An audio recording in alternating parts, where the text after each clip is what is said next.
Welcome back to Lost Treasures. In this video, we will be exploring the lost treasure of Egill Skallagrimsson.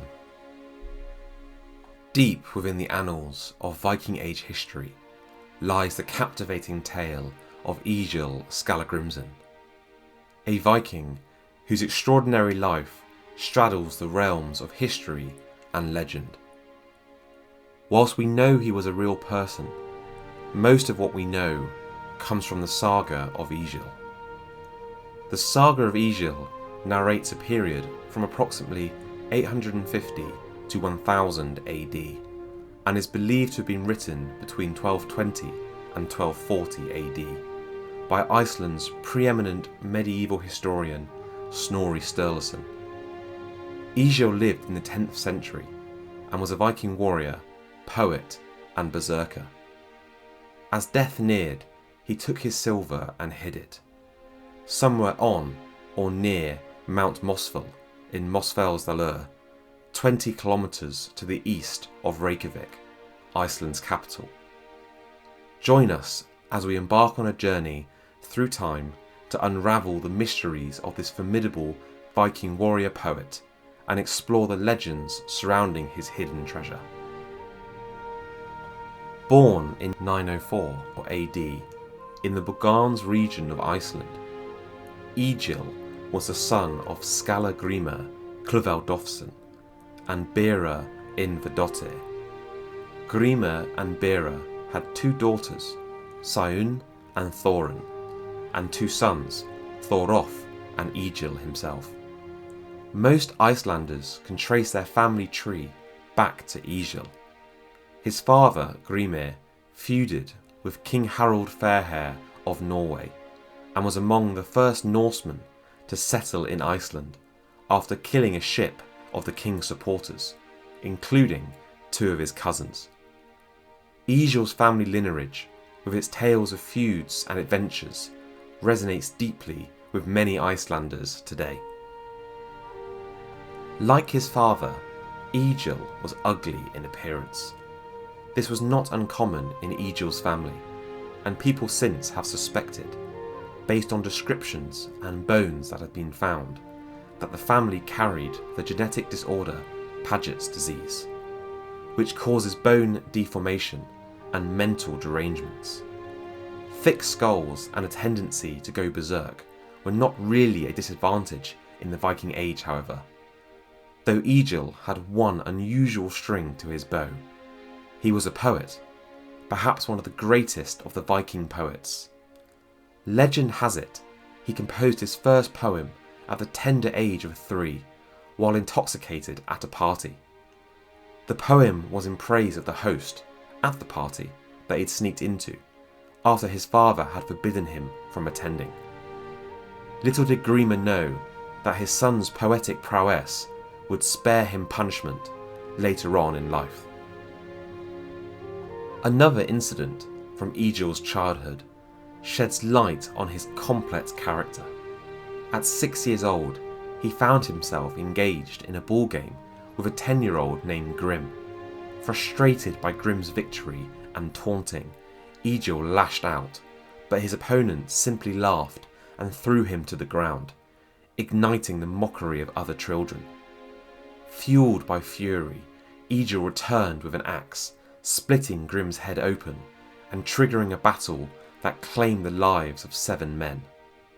While his father was not pleased with the outcome, his mother saw in Egill the makings of a true Viking and advocated for him to receive his own ship.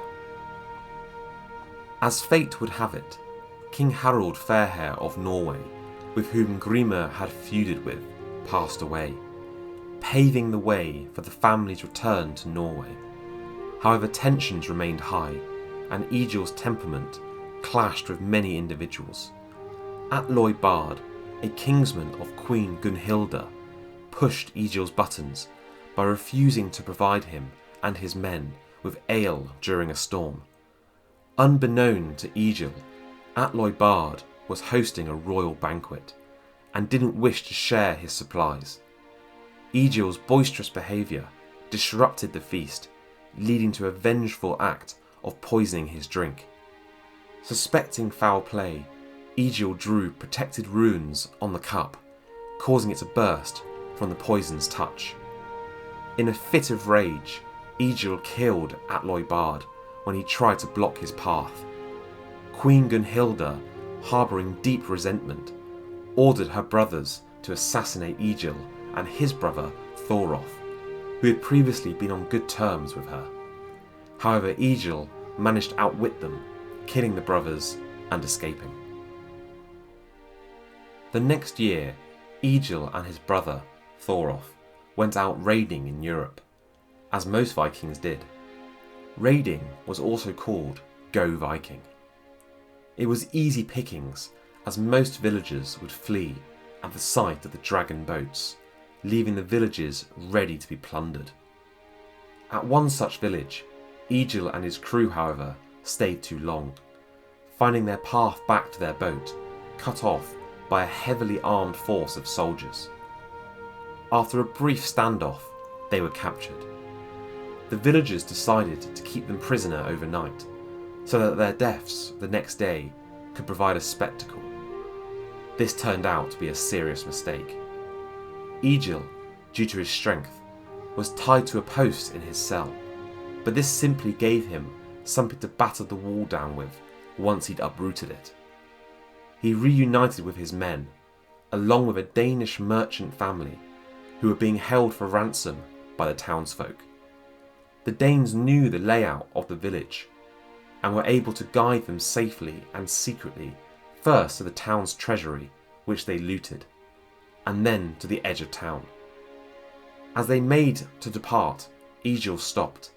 He declared that the adventure was decidedly unwarrior-like and set off back into town. The townsfolk were busy celebrating their victory over the raiders, so Egill set their longhouse on fire and then killed them all as they fled out of the exit. In the autumn of 937 AD, Egill and his brother heard that King Athelstan of England was in need of mercenaries to help in his campaign to pacify the Scots, who were threatening his northern border. Egill and his brother, with 300 followers, were inducted into King Athelstan's army. King Athelstan was the grandson of Alfred the Great, and he had succeeded in doing what his famous grandfather could not do, namely wrest the vast regions of northeast England from Viking control. And it is for this reason that King Athelstan, rather than Alfred, is generally held to be the first king of all England. But the northern border was never secure, and when England was threatened again by a coalition of Scottish and Irish forces, King Athelstan decided to take decisive action and confront his enemies directly at what would become known in England as the Battle of Brunanburh. The saga of Egill naturally focuses on the role of Egill and Thorolf, and in particular King Athelstan's order that the brothers lead separate columns. This gave Egill a sense of foreboding. Tragically, Thorolf met his demise in battle before Egill arrived, leaving him to single-handedly decimate the enemy forces.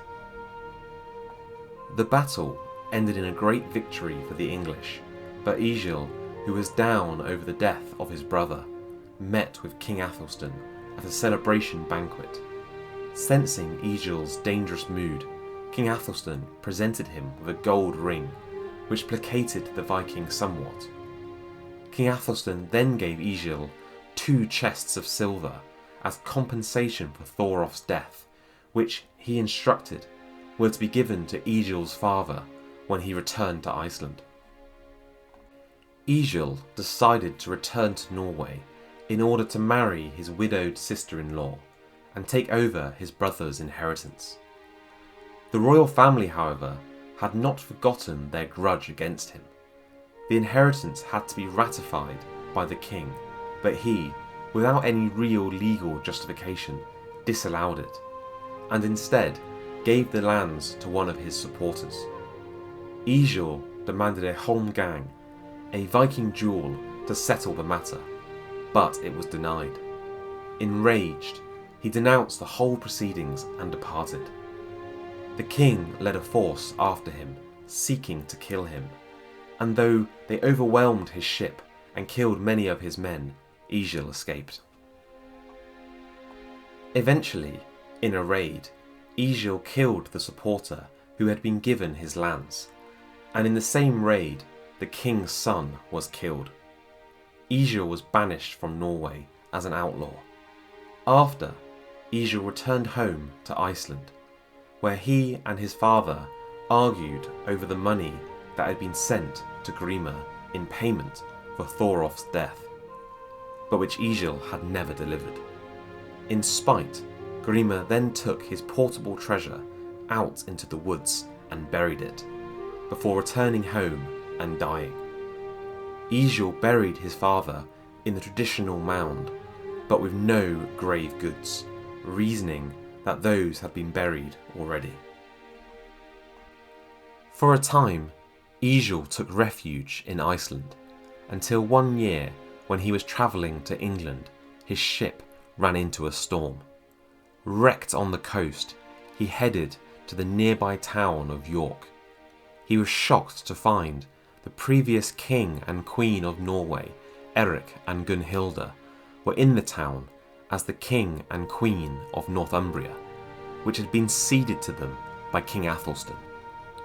With no other option, Egill went to the town and presented himself. Queen Gunhilda urged that Egill should be killed immediately. Arnborn, who had hidden Egill when he was made an outlaw of Norway and was also in Northumbria, reminded the king that night-slaying is murder. Egill was dismissed and ordered to come back in the morning and face his fate. During this time, Egill and Arnborn engaged in conversation and reminisced about the tales of Bragi Boddason, Arnborn's ancestor and a renowned skald. They recalled how Bragi had pacified the wrath of King Born of Sweden by composing a magnificent poem in his honour, completing it in a single night. Inspired by Bragi's feat, Egill resolved to follow in his footsteps, even though praising King Eric had not been his initial intention. He toiled tirelessly throughout the night, weaving words into verses that would captivate all who heard them. To win over the man whose son he had killed, it would take something unprecedented, and that was what Egill produced. During his travels in England, he had learnt a new type of poetry, one that King Eric had never heard before, poetry that rhymed. The court sat, entranced, as he spoke the poem through to the final words. The king was spellbound, and afterwards had no choice but to give Egill his life and lift his outlaw status. Egill's prowess in battle doomed him to the worst fate imaginable for a proud Viking warrior, old age. In his final years, old and blind, he lived in the house of his niece and her husband in Mosfellsdalur, 20 kilometers to the east of Reykjavik, Iceland's capital. There, he had the idea to go to Albingi to sow his silver.